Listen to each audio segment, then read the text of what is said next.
Listo. Muy bien, buenas noches. Bueno, vamos a empezar con el primer conversatorio del segundo encuentro de arte, movimiento y salud mental. Bienvenidos, bienvenidas, bienvenides a Casa Verde. Hoy vamos a empezar con este conversatorio que está dentro del eje temático titulado Arte, Pedagogía y Salud para Infancias y Adolescencias. El tema de este conversatorio es cambios de paradigma en la educación a través del arte. Y bueno, el segundo encuentro de arte, movimiento y salud mental es un proyecto imaginado, diseñado y creado por En Ningún Lugar AC. Agradecemos al Sistema de Apoyos a la Creación y Proyectos Culturales y a todos nuestros colaboradores por hacerlo posible. A Casa Verde Central Creativa, el Centro de las Artes del Estado de Querétaro, el Museo de la Ciudad de Querétaro, al Centro Cultural La Vía, la Fundación Josefa Vergara y Hernández, la Gaviota Teatro, el restaurante Los Agachados y a todas las personas invitadas y participantes del encuentro. Entonces, bueno, vamos a empezar.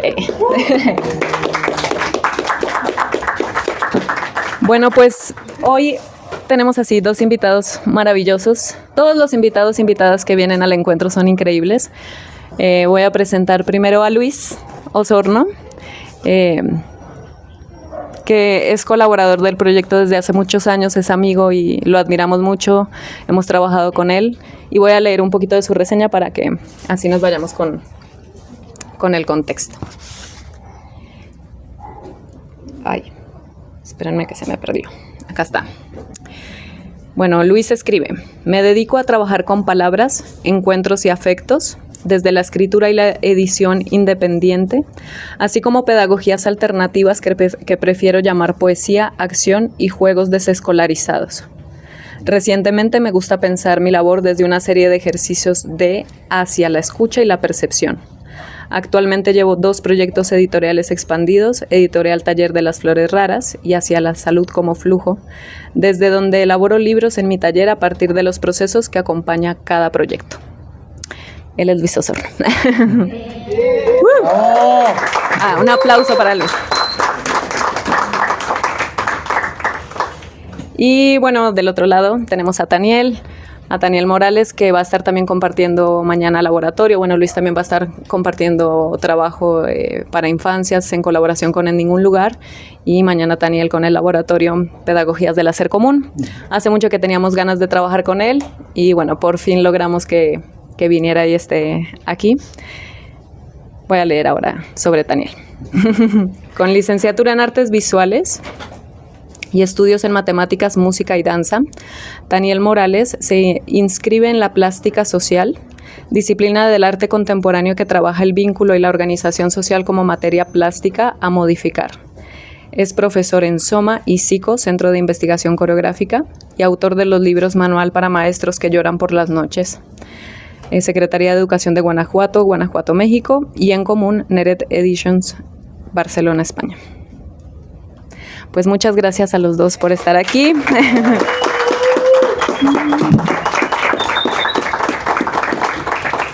Y bueno, me gustaría que tal vez iniciemos este conversatorio hablando sobre qué es la educación desde su perspectiva.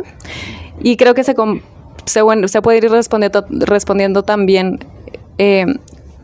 cuál sería el paradigma o los paradigmas actuales de la educación y por qué esos paradigmas tendrían que modificarse. Esto bajo un contexto, no sé, que tal vez a nosotros como colectivo, como proyecto, nos ha parecido que la educación a veces se enfoca mucho en la segmentación, en la especialización, le da mucha prioridad también a la razón, al pensamiento racional y nos hace pensar muchas veces que la educación no nos pertenece o que se limita a espacios muy determinados y que dependemos, ¿no?, de que otros nos indiquen o nos den las nociones de cómo desarrollar o cómo apegarnos a un sistema educativo, ¿no?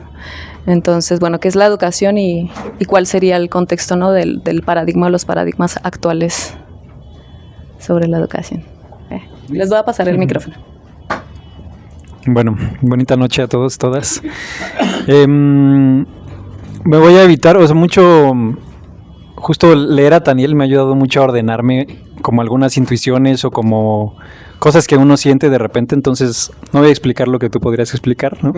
Sino cómo tal vez ha acontecido acá, ¿no? Porque hay muchas cosas que tienen que ver con educación no formal, informal, escolarizada, ¿no? O sea que como que uno va transitando pues en la forma de vida, la mayoría de las personas como es una educación escolarizada, ¿no? Hay quienes logran vivir otras experiencias, pero la mayoría de las personas crecemos en ese tipo de educación escolarizada y sabemos como muy directamente qué genera, qué hacia dónde nos lleva, ¿no? Qué no nos posibilita, qué nos impide, como sobre todo cuando vamos como viendo y creciendo, o sea, como saliendo de ese mandato, ¿no? Porque quizá cuando estás en la primaria, kinder, o sea, tu cuerpo está así de que no puede más con eso, como estar ahí sentado, callarse, no sé qué, pero todo un mundo adulto te dice que tiene que ser así, ¿no? Y ya después vas saliendo y dices, quizá no tiene que ser así, ¿no? Y quizá lo que me enseñaron ahí no fue lo más significativo para mí y en mi práctica o en mi hacer profesional o en lo que me parece importante en la vida, ¿no? Entonces, creo que desde ahí así ha sido para mí como salir, o sea, como que hasta que salgo de la educación escolarizada, como hasta la carrera quizá, y hay cosas que no te hacen sentido, que son extrañas, como que es esto, o sea, como que está muy alejado de una práctica, está muy alejado de una situación, de un contexto, ¿no? Pero piensas que así es y que así va a ser siempre, entonces de repente sales a la vida después de la carrera en mi caso y dices, bueno, ¿y ahora qué pasa con mi existencia, ¿no? Con mi hacer, ¿qué sé hacer? No sé hacer nada, ¿no? Porque he estado como sentado escuchando cosas o leyendo cosas Y entonces como que en mi proceso algo que fue muy nutritivo fue encontrarme con personas que hacían cosas, ¿no? Colectivos muchas veces o personas con oficios, ¿no? O sea, y como entender eso como una segunda escuela, ¿no? Pero una escuela con otros parámetros, con otros principios, ¿no? Entonces para mí ahí, acabando la carrera, encontrarme en su momento con un colectivo que se llamaba Board Reaper, ¿no? Que trabajaban algo que me gustaba mucho, que le llamaban cultura popular callejera, ¿no? Después también topar en Guadalajara un colectivo que se llamaba Cuerpos Parlantes, que trabajaban como espacio público y como reflexión feminista, ¿no?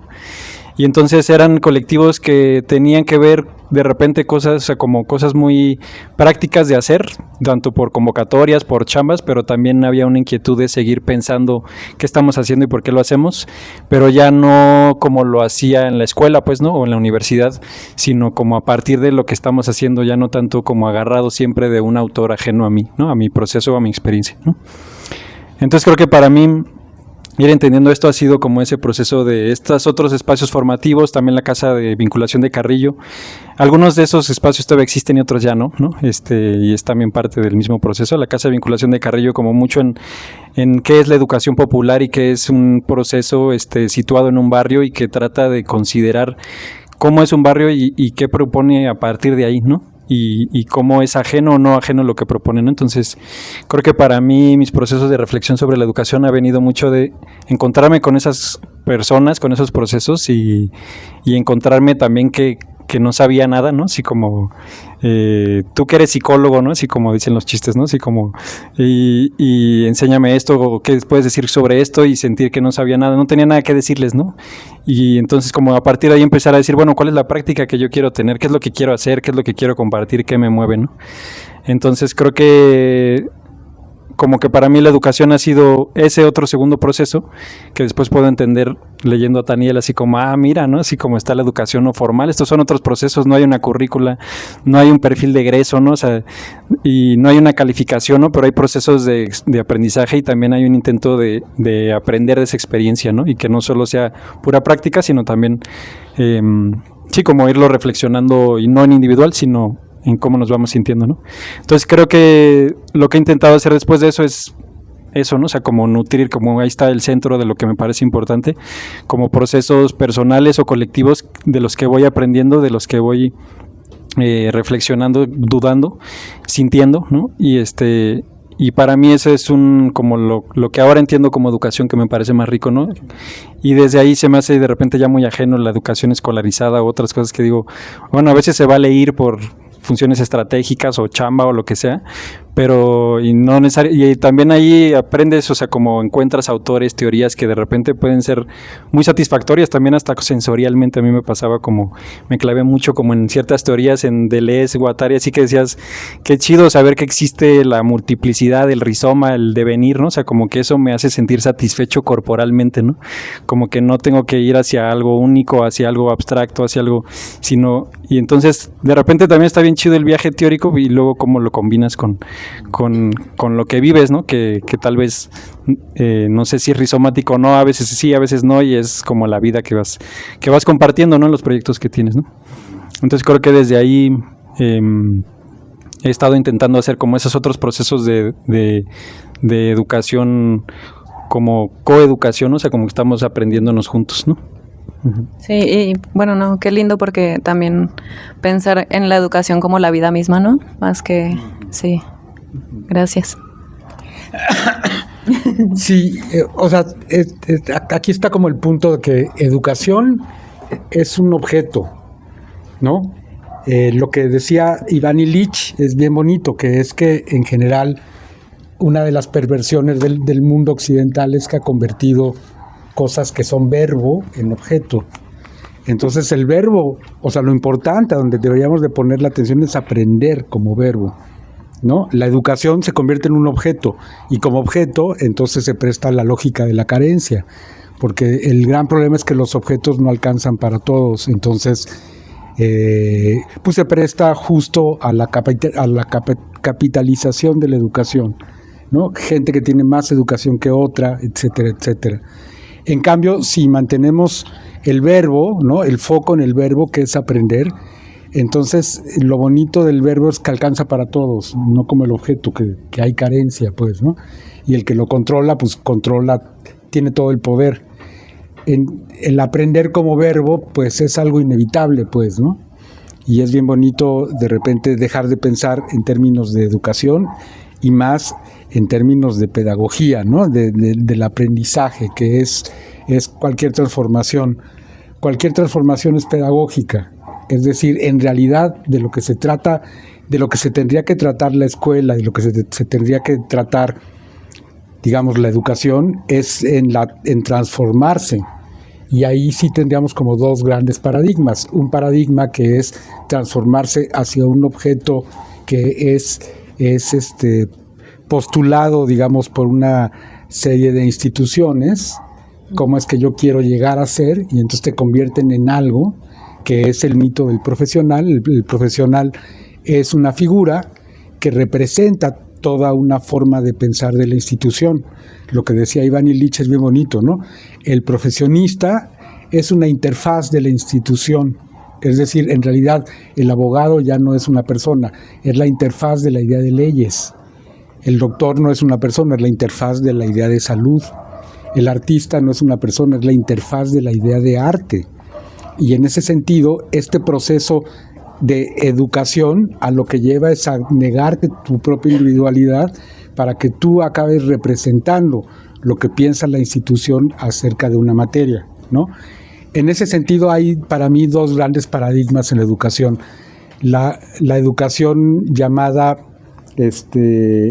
exógena y la educación llamada endógena, ¿no? La educación endógena, bueno, primero, la educación exógena es una educación que está fundada en un saber fuera de la persona que aprende. Es decir, hay un maestro, ¿no? Hay un conocimiento que está afuera, que está en algún lugar, en el libro o en algún lugar, y el maestro es el encargado de llevar ese conocimiento que está afuera, que es exógeno, a un grupo. Entonces el maestro le receta el conocimiento al grupo. En cambio, en la educación endógena, que es lo contrario, es el grupo el que tiene que construir el conocimiento que necesita. Entonces se parte de la idea que el conocimiento no está fuera del grupo, está adentro del grupo. Y en ese sentido, el maestro ya no es el encargado de traer el conocimiento, sino de, en el buen sentido, exprimir al grupo para que el grupo pueda construir lo que necesite. Y ahí es un gran problema, porque también, ¿qué es lo que necesitamos? Y ahí nos damos cuenta que también lo que necesitamos es una idea impuesta. ¿no? Somos de alguna manera interfaz de un montón de necesidades que nos han creado, ¿no? Que es justo pues, el capitalismo. Hace el año pasado, este año ha estado tremendo. En una serie de talleres que estábamos dando fue como interesante porque se llegó a la idea de la ofrenda, ¿no? Uno tiene que ofrendar algo, ¿no? Ofrendar es desprenderte de algo importante para ti. Uno no puede ofrendar algo que no le importe, sino que la ofrenda es desprenderte de algo que sí te importa, pues, ¿no?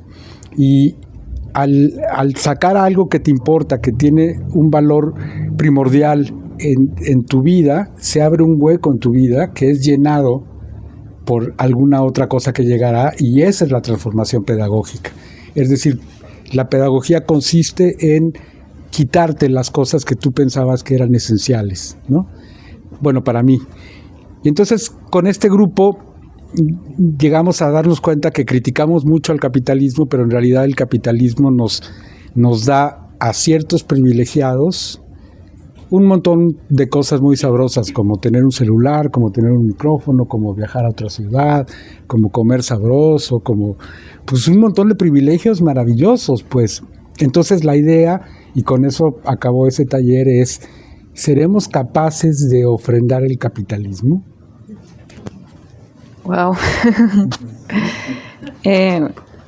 No, interesante, porque siento que actualmente también todas las dinámicas nos hacen sentir que, o nos llevan mucho al afuera, ¿no? Lo que estabas conversando, como que es muy difícil acercarse al adentro, y también en esta ilusión de conectividad, y por ahí también se puede relacionar mucho con el trabajo que ustedes hacen, que es muy colaborativo y comunitario, y también como en micropolítica, ¿no? Que no es así expandido y globalizado, que es como lo que pasa con las redes sociales, que nos hacen sentir que estamos hiperconectados, que realmente tenemos relaciones, que tenemos muchas amistades, pero es tanta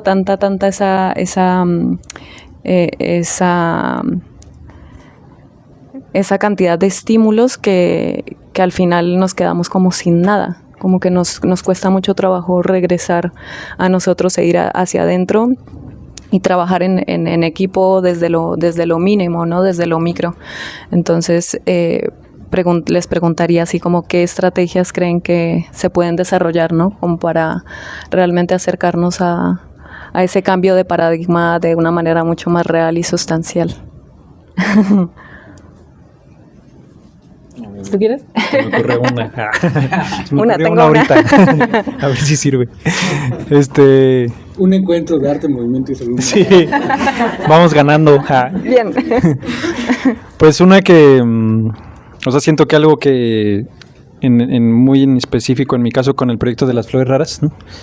Que es un proyecto que ahorita este año cumplió 4 años, como que algo que ha ayudado mucho es como una atención, diría como una atención al paisaje en donde estás, ¿no? Y como paisaje no solo como las plantas, pues, ¿no?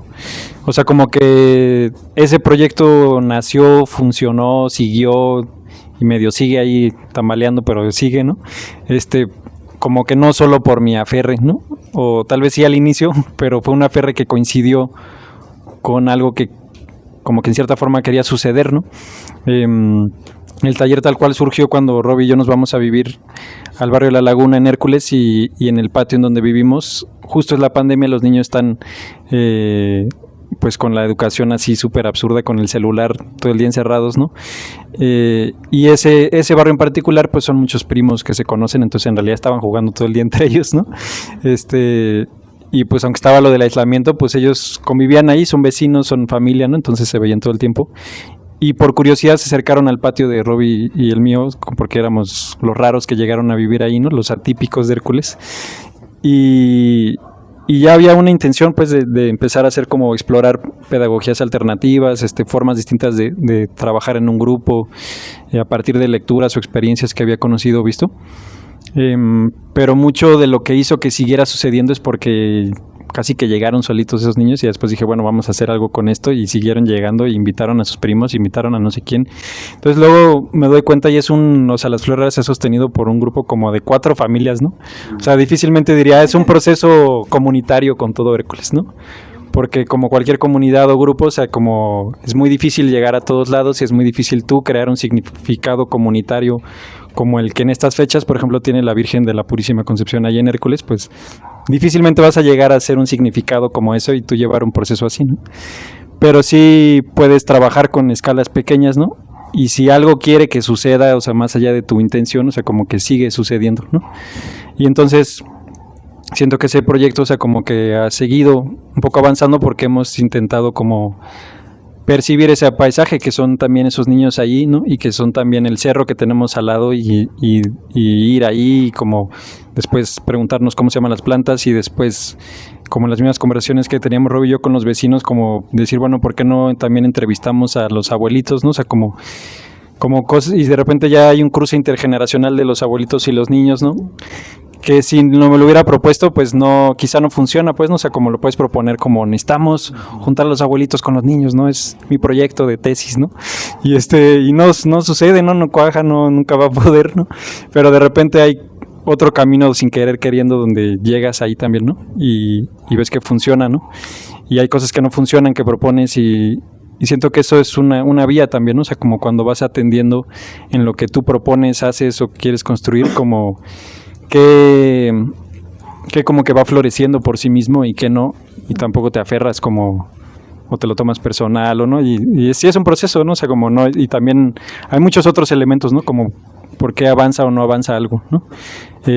Pero siento que eso ha ayudado, ¿no? O sea, como tratar de darle mucho espacio a ese paisaje, o sea, como mucho espacio más allá de como la propia voluntad de quiero o se necesita esto o esto es lo que hay que cambiar, ¿no?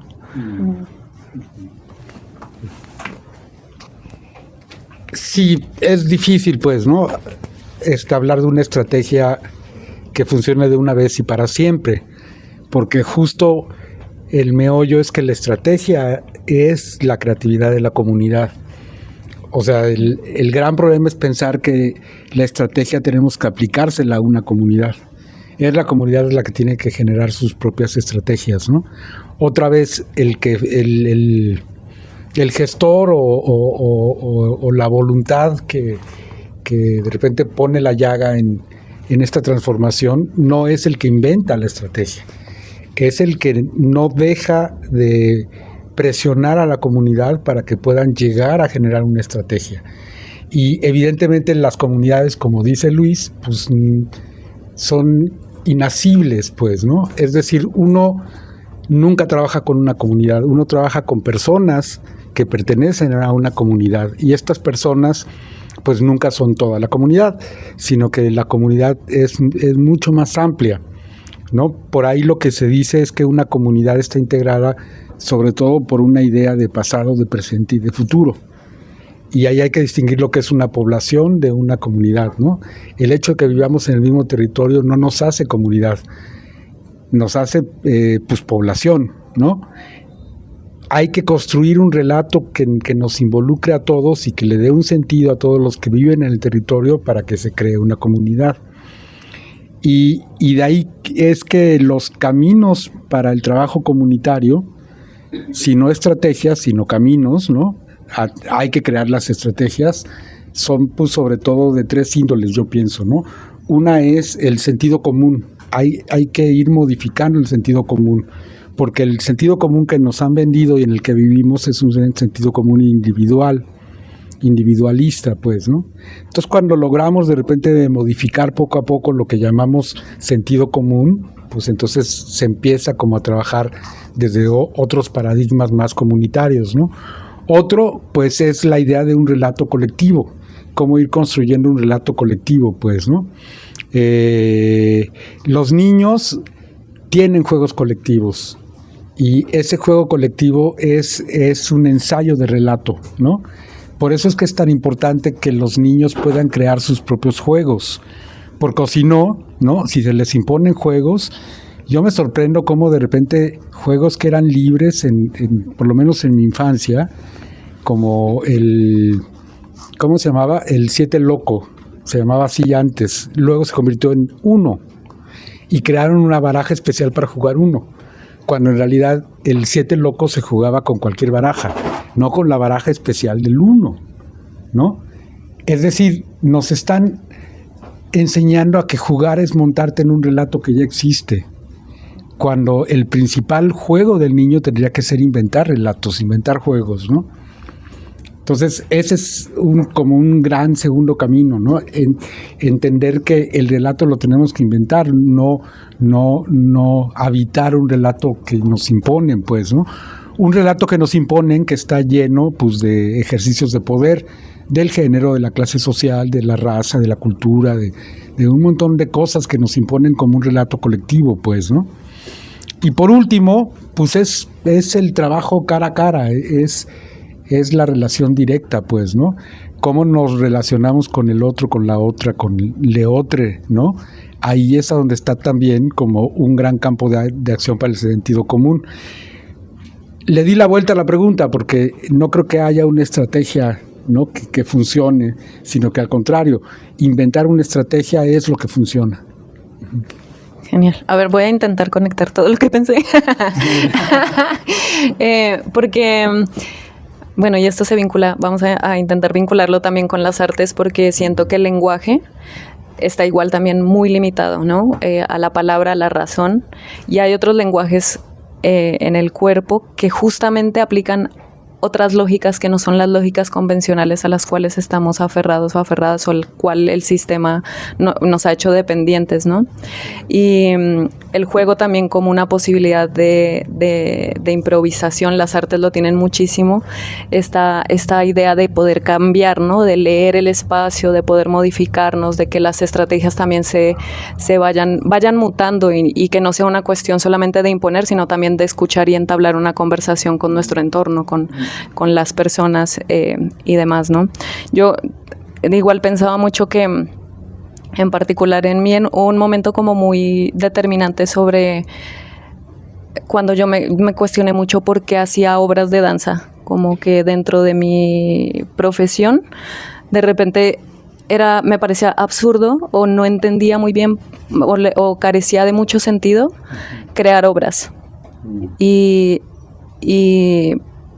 empezó a tomar más sentido, por ejemplo, los espacios de aprendizaje pedagógicos, estar en una clase, la experiencia de una persona moviéndose, ¿no? Porque tal vez para mí en ese espacio también hacía mucho más sentido, y eso también me llevó a que el proceso creativo fuera teniendo otra perspectiva que no era el exponerme frente a un grupo e intentar comunicar mi versión de la vida o de algún tema en particular y que esa gente entendiera qué era lo que yo quería decir, ¿no? Como darle otra vuelta ahí a la parte artística, creativa sobre mi profesión. Y eso lo quiero vincular como qué pasa con las artes y la educación, o sea, cuál es el vínculo entre arte, educación y salud. Creo que sí lo logré, a ver. Pues es un temota, ¿no? Es un temota y se puede agarrar de muchos lugares, pero bueno, yo coincido mucho y me dejo provocar por lo que dices acerca de estas, ¿cómo se puede decir? Naturalizaciones que tenemos sobre el arte, ¿no? Nos hacen creer que el arte tiene que comunicar y tiene que expresar. Entonces el artista tiene que tener una idea para comunicar y para expresar. Pero afortunadamente el arte desde los años 50, 60 del siglo pasado, empezó a tener una serie de rupturas y fue ganando espacios de libertad, ¿no? Cada vez más grandes y más grandes y más grandes. Y uno de ellos, ¿no? Muy importante, es dejar de pensar pues que el arte tiene que comunicar algo. ¿Qué quieres decir? Bueno, si yo quiero decir algo, lo digo. No necesito hacer una pintura o hacer una pieza de danza. Tengo voz y puedo hablar. Entonces, si quiero decir algo, lo digo. Entonces, ¿para qué es la danza? ¿Para qué es la pintura? ¿Para qué es el teatro? Bueno, pues para tener experiencias, vivencias, ¿no? O sea, cuando uno deja de pretender decir algo, entonces uno puede crear obras para vivir algo, que no es decir. para experienciar algo, pues. Entonces, la convocatoria que da el arte es un gran pretexto para tener vivencias que en otro lugar serían vivencias sospechosas, ¿no? El arte, si algo ganó en estos últimos 70 años, fue permiso. Es decir, tenemos permiso de lo que ustedes quieran. Pueden poner un plátano con un masking tape, ¿no? Pueden poner, pueden quedarse callados, pueden hacer lo que quieran desde el arte. Ese permiso, ¿para qué lo vamos a usar? Para hacer una ocurrencia vacía, gratuita, y que todo el mundo diga, ¡ay, qué locochón! O para poder hacer algo que no tendríamos permiso hacer en otro lugar, desde otro lugar, pues, que sería sospechoso, que iríamos o a la cárcel o al manicomio, ¿no? Dependiendo del peligro que representemos. Evidentemente, entre más peligro, más manicomio y menos cárcel, ¿no? Pero bueno, ahí es a donde el arte se vuelve como un espacio de libertad. Decía Joseph Beuys, un autor muy interesante, que el arte es la ciencia de la libertad. Es decir, así como la biología estudia la vida, el arte estudia la libertad. Pero es una ciencia. Pero ahí también, perdón lo que voy a decir, yo sé que no gusta mucho, tendríamos que matar un poco los procesos poéticos también. Es decir, no estamos hablando de una libertad que acaba todo en una contemplación estética, poética del mundo. Está bien y es bienvenido y maravilloso y qué bueno que lo hacemos, pero también hay muchas otras cosas que tenemos que explorar y que no podríamos hacer en otro espacio más que en el arte porque nos da permiso. Claro, el precio que hay que pagar es que el arte también es un espacio que no se le tiene miedo, ¿no? Es bien interesante, pero hace 2 meses hubo una exposición de fotografías zapatistas en la Cámara de Diputados. El ejército zapatista le declaró la guerra al Estado mexicano, ¿no? Parte del Estado pues es la Cámara de Diputados y ahí exponen fotografías zapatistas y uno se pone a pensar, bueno, ¿por qué? Pues porque es arte y al arte no se le tiene miedo, se piensa que es una cosa pues que no sirve para nada, pues, ¿no? Entonces te da permiso, pero te aísla también de la posibilidad de trabajar con la realidad, ¿no? Otro de los grandes rompimientos, así como este rompimiento de dejar de pensar que el arte tiene que comunicar, es dejar de pensar que el arte tiene que representar. El arte puede también trabajar directamente sobre la realidad, pues, ¿no? Y por último, y ya me extendí mucho, otro de los rompimientos que a mí me interesa mucho también es dejar de pensar que el arte, ¿cómo se puede decir? Es la idea de la política en el arte, pues, ¿no? La política no es el tema del arte. O sea, el arte político que a mí me interesa no es el arte cuyo tema es la política. Hacer una obra de teatro sobre el Che Guevara o lo que sea, para mí no es arte político. Para mí el arte político es el arte que pone en tela de juicio las relaciones de poder alrededor de la construcción del arte. Es decir, una obra de teatro que pone en tela de juicio la relación de poder que hay entre el actor y el público, y el actor, el público y los trabajadores del lugar, es una pieza de arte político. Es decir, el arte también sirve para poner en tela de juicio nuestras relaciones de poder por los diferentes roles que habitamos en este mundo, pues, ¿no? Y ese es el concepto de plástica social. Es decir, en la plástica social con lo que trabajamos es con crear vínculos que de otra manera no podrían existir y con el pretexto del arte, pues no son tan sospechosos. Gracias. Pues a mí, por ejemplo, luego me pasa que cuando me preguntan de qué se trata el taller de las flores raras, para no hacerla rara, como que les digo de arte y naturaleza, ¿no? Pero en realidad no me gusta esa definición, o sea, la uso para que me entiendan, ¿no? Es la forma como más fácil de decir, pero no me gusta tanto la palabra arte ni la palabra naturaleza personalmente, ¿no? Hay algo que te he escuchado decir otras veces, Daniel, como también hay veces como que también saber cuándo lo que estamos haciendo como procesos conviene presentarlo como arte y cuándo no conviene, ¿no? O sea, y entonces creo que hay algo bien divertido de como lo que, por ejemplo, lo que sucede en los talleres, pues a mí me gusta decirle poesía, acción y juegos desescolarizados, pero también podría decirle arte si quiero que me entiendan, ¿no? Más rápido, ¿no? Pero también, o sea, podría ser solamente juegos o podría ser algo que puede llamarse algo, un momento ritual, o puede ser, o sea, como que desde varios lugares puede ser nombrado en distintos lugares, ¿no? Obviamente cada definición o intención, o sea, como construye una intención, ¿no? O sea, si yo digo estamos haciendo un taller de ritualización con niños, ¿no? Pues niños, niñas, niñas, pues como que es, o sea, te imaginas otra cosa o vas hacia otros lugares, pero como que hay algo divertido con las palabras de cómo puedes de repente usar una palabra, distintas palabras para nombrar una misma cosa y hay un efecto en como eso que estás nombrando, pero también hay una arbitrariedad en la que de repente se consensúa si queremos llamarlo arte o no, ¿no? Entonces, personalmente, o sea, me gusta mucho esta idea de como que los procesos que vivimos, ¿no? Personales o grupales, pueden ser muy personales, psicológicos, ¿no? Podrían llamarse así, ¿no? Pero también podrían ser artísticos, ¿no? Y entonces, si no le ponemos un nombre fijo, ¿no? O sea, como me gusta qué pasa con eso, ¿no? O sea, como en esa, como los nombres que nombran también la ambigüedad, ¿no? O sea, no una definición cerrada, pues, ¿no? Y porque quizás, o sea, si llegamos y presentamos algo y no decimos es trabajo comunitario, no decimos es arte, ¿no?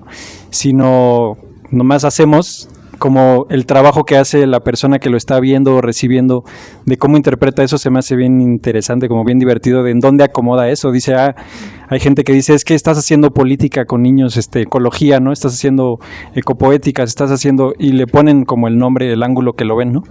Y a veces estoy de acuerdo y a veces no estoy de acuerdo, pero eso no siempre es tan importante, ¿no? Entonces, siento que es divertido también a veces jugar con esa ambigüedad, y al final creo que, o sea, como que algo muy rico es como en los procesos tanto personales como colectivos, o sea, como estás animando quizá el deseo, ¿no? O sea, como qué deseamos personal o grupalmente, y creo que el arte es un muy buen lugar en donde dirigir ese deseo, ¿no?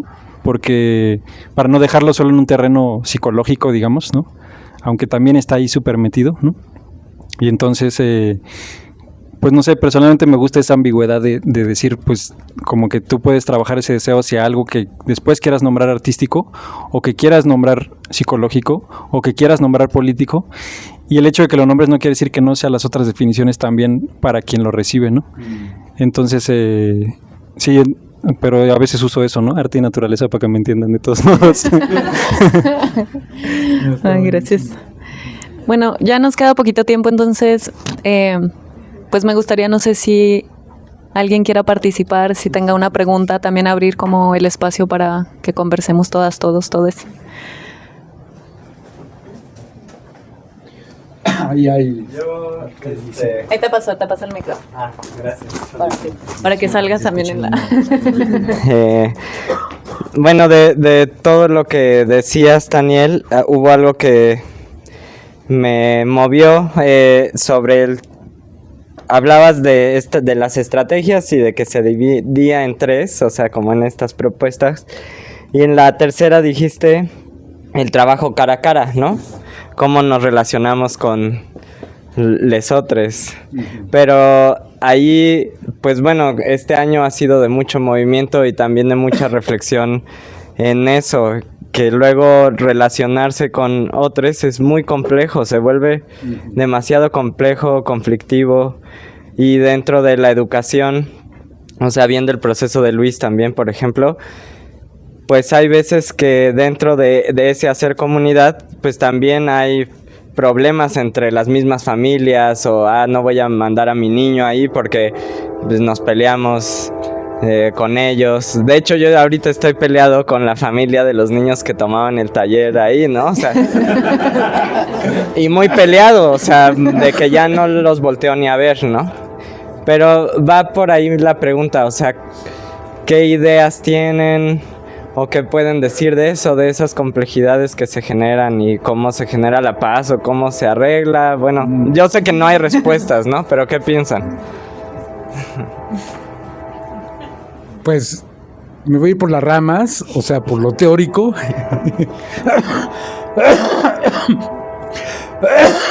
Para mí es como muy importante la definición que hace de la relación cara a cara Dussel, ¿no?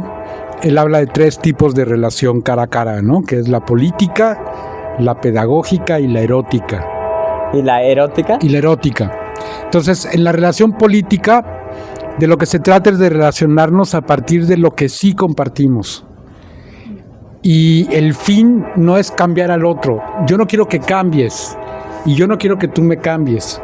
No te voy a intentar cambiar y yo no quiero que tú me intentes cambiar. La cosa es, bueno, ¿qué sí tenemos en común? Y a partir de ahí construimos un acuerdo. Entonces, en la relación política se busca generar acuerdos, pero no cambiar al otro. Y luego eso es algo que nos cuesta trabajo entender, que no tienes por qué cambiar al otro, nada más llegar a un acuerdo, ¿no? Y también hay que darnos cuenta que los políticos se relacionan muy poco con una pedagogía, con una relación política, porque en realidad se quieren cambiar y se la pasan peleando en lo que no comparten, más que cuando deberían hablar solamente de lo que comparten. Luego está la relación pedagógica, que es para mí una relación sagrada, que es relacionarnos no con lo que compartimos, sino con lo que no compartimos, para transformarnos mutuamente. Entonces yo me voy a dejar transformar y te voy a transformar transformándome, ¿no? Y también nos damos cuenta que en la escuela hay muy poca relación pedagógica, porque los maestros no se transforman, dan la misma clase 30 años seguidos, pues, ¿no? Entonces esa es la relación pedagógica. Y por último, la relación erótica, que es una relación donde deja de ser importante nuestro ser diferente e integramos un ser conjunto que es creativo, es decir, la relación erótica es la relación creativa. Entonces se me hace hermosísimo eso, pues, ¿no? Que también a partir de la creatividad nos podemos relacionar, y no es ni pedagogía ni política, sino es otra cosa, pues, ¿no? Siempre que hablamos de esto, como que nos hacen falta más dimensiones de la relación directa, y es también la relación mítica, que ese es bien interesante, pues, ¿no? El establecer de repente en habitar conjuntamente un mito, que se da muchas veces cuando sembramos, cuando hacemos peregrinación, incluso cuando hacemos un encuentro. Esto es una relación mítica. O sea, nos estamos relacionando a partir de una idea que es un relato, que es el relato del encuentro de arte, movimiento y salud mental, ¿no? Pero pues en realidad es un pretexto mítico. Lo importante es que estamos estableciendo una relación que de otra manera sería muy difícil, pues, ¿no? Y entonces esos son 3 caminos de posibilidades de relación, 4 caminos, ¿no? Hay más seguramente, porque también hay relaciones biológicas, hay relaciones energéticas, corporales, etcétera, etcétera, etcétera, etcétera, pues, ¿no? Pero bueno, me fui por las ramas, ¿no? Porque indudablemente el conflicto es también la gran oportunidad para transformarnos, ¿no? Pero por ahí lo que dicen, cuando uno tiene que llegar a un acuerdo, lo más importante es ser uno el encargado de moverte de donde estás. Es decir, alguien tiene que ceder, y el primero que tiene que intentar ceder es uno mismo, ¿no? Gracias. ¿Alguien más quiere participar? Edgar. Ay. Vale, súper interesante lo que plantean los tres. Y sumando un poco a lo que dice Robbie, me parece como que cómo manejan este conflicto, cómo han experimentado este conflicto dentro de su quehacer, y qué papel juega esto que decía, no sé si decía Daniel, como dejarse afectar, ¿no? Que me parece bien importante, porque desde mi perspectiva, un poco desde el arte, la fotografía, yo seguía pensando un poco como desde que estudié lo escolarizado, ¿no? Lo universitario, como yo tengo esta idea, yo quiero hacer este proyecto, Y va uno por la vida así pensando, ¿no? Tratar de imponer un poco, ¿no? Esos conceptos o digamos, disciplinamiento, ¿no? De alguna forma, ¿no? O estructuras que nos mantienen, pues quizás cegados de alguna forma. Y si el arte de alguna forma es otra forma de hacer política, ¿no? Porque también nos convierte, hablas de la libertad, ¿no? Nos da ese permiso de ser libres de alguna forma.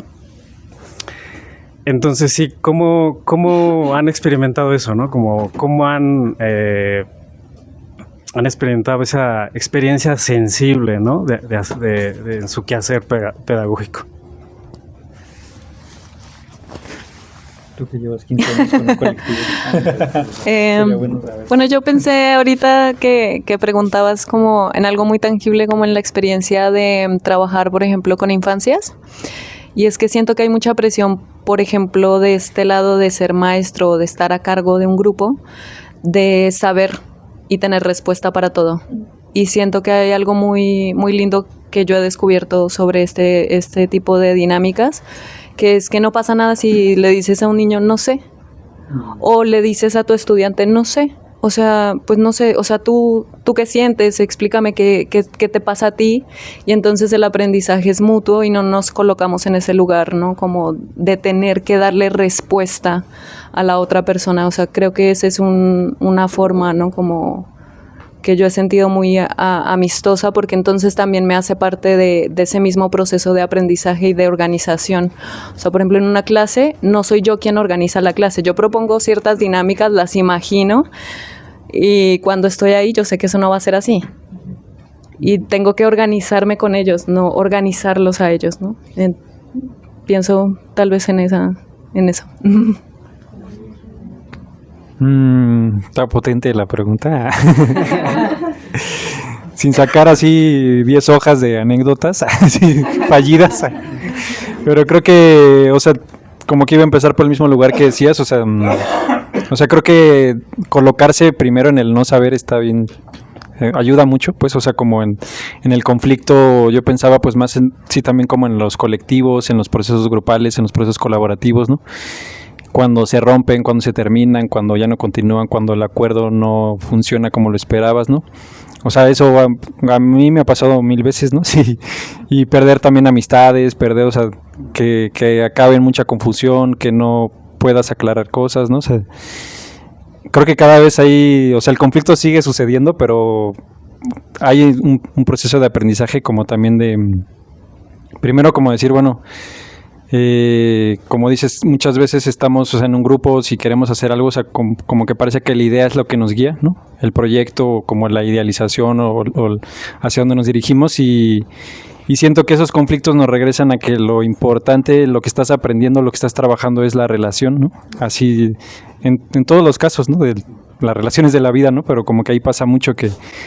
Y entonces parece que se acabó el proyecto o que lo abandonaron o que lo abandonaste o que no.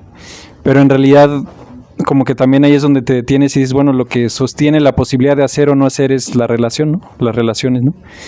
Y como que eso, o sea, esas de repente rupturas o conflictos, o sea, como que te detiene a darte cuenta que el proyecto en tu cabeza puede ser maravilloso, ¿no? En la de varios, ¿no? Pero si la relación no se sostiene o no puede avanzar o no puede acordar, o sea, como de nada sirve ese súper gran proyecto, aunque sea imaginado entre varias personas al mismo tiempo, ¿no? Y como que también te hace, pues sí, te regresa a esta humanidad así súper humana, como de decir, pues, también a veces somos eso, o sea, como personas que luego no se entienden, personas que se enojan, personas que guardan rencor, ¿no? Y al menos, o sea, como que si lo vas también viviendo varias veces y hablando, o sea, me pasa, por ejemplo, con Robbie, o sea, que hemos hablado de estos temas muchas veces, ¿no? Que hemos compartido, ver así como se rompen relaciones nuestras, de él, así compartidas, ¿no? Y entonces en ese punto, o sea, como que pues vas aprendiendo, bueno, quizá aquí no sé qué hacer, pero esa pausa de decir que no sé qué hacer me da posibilidad de escuchar, tal vez, por ejemplo, ¿no? O sea, como, no sé cómo reparar esto, pero puedo escuchar, ¿no? O no sé, sí, y entonces como siento que ahí hay posibilidades, porque en esa escucha también aprendes cosas que antes no sabías, ¿no? Y entonces eso no significa que no te va a volver a pasar, pero al menos algo se integra, ¿no? Y quizá esa relación ya no se va a reparar, ¿no? O tal vez sí, ¿no? Pero ya no depende solo como de ti, ¿no? Entonces siento que el conflicto como que ahí está y va a estar un buen de veces, ¿no? Y como que nos aterriza a que las relaciones, o sea, como qué hacemos con eso, con lo nuestro, con lo compartido, con lo propio, ¿no? Pues es lo que construye que podamos seguir haciendo o no haciendo cosas y también cuando sucede no decir, detuvo el proceso, sino más bien ahora el aprendizaje está aquí en esta ruptura o en este duelo o en este desacuerdo, ¿no?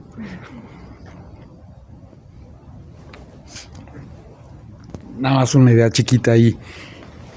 Se dice mucho sobre el experimento en la ciencia, que cuando el experimento sale bien, es decir, cuando tú tienes una hipótesis y entonces el experimento justo funciona en los términos de la hipótesis, es cuando realmente pues no importa, pues, ¿no?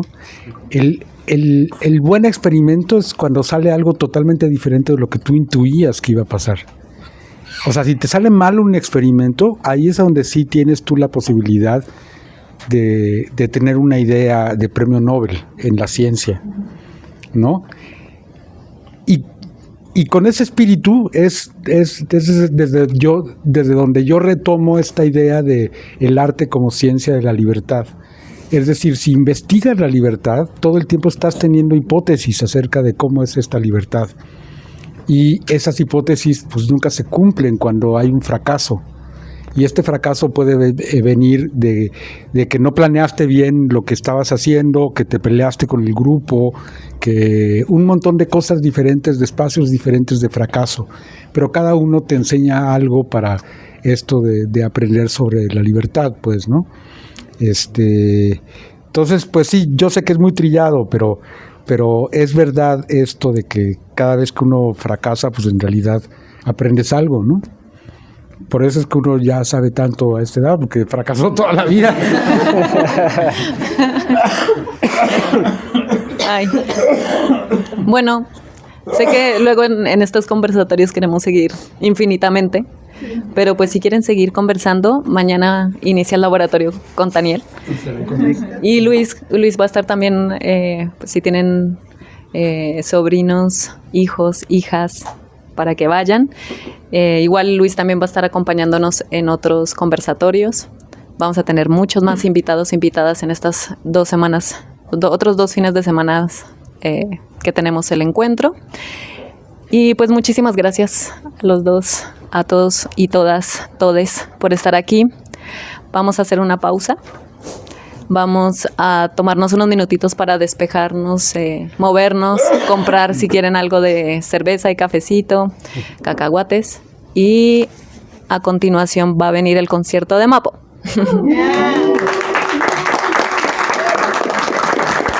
Gracias. Gracias, muchas gracias.